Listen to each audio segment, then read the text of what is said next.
साथियों, आज हम बात करेंगे बाबा साहब डॉक्टर अंबेडकर के कुछ मूल सिद्धांतों की, जो उन्होंने अपनी लेखनी में प्रस्तुत किए।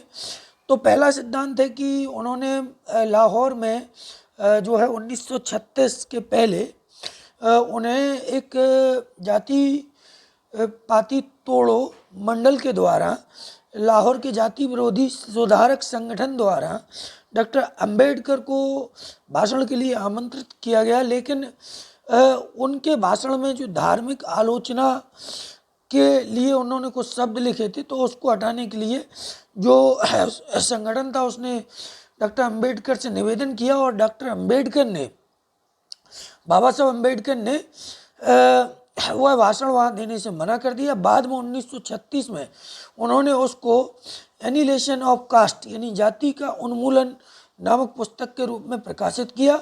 और उसमें उन्होंने यह लिखते हुए प्रकाशित किया, उसमें उन्होंने लिखा कि यदि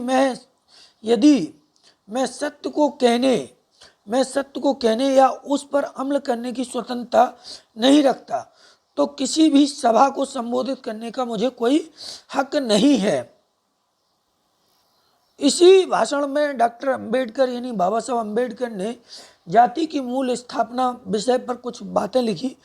उन्होंने कहा कि जाति शोषण, सामाजिक जो शोषण है, सोशल इनजस्टिस है, उसका तंत्र है, उसका सिस्टम है। जाति व्यवस्था हिंदू समाज की रीढ़ है। उन्होंने कहा कि जाति व्यवस्था हिंदू समाज की रीढ़ है, लेकिन यह रीढ़ एक कुचली हुई मानवता की कीमत पर खड़ी है, एक कुचली हुई मानवता की कीमत पर खड़ी है।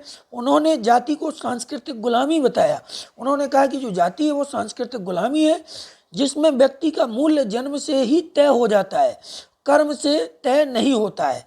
उन्होंने लिखा कि जाति व्यक्ति की स्वतंत्रता को नष्ट करती है, नैतिकता को दबा देती है और भाईचारे की भावना को खत्म कर देती है। और ये मैं अपने मन से नहीं कह रहा हूँ। एनिहिलेशन कास्ट जब आप पढ़ेंगे, जाति का उन्मूलन किताब को पढ़ेंगे, तो उसके खंड 3 में ये बातें बाबा साहब डॉक्टर अंबेडकर द्वारा लिखी गई, वो आपको देखने को मिलेंगी।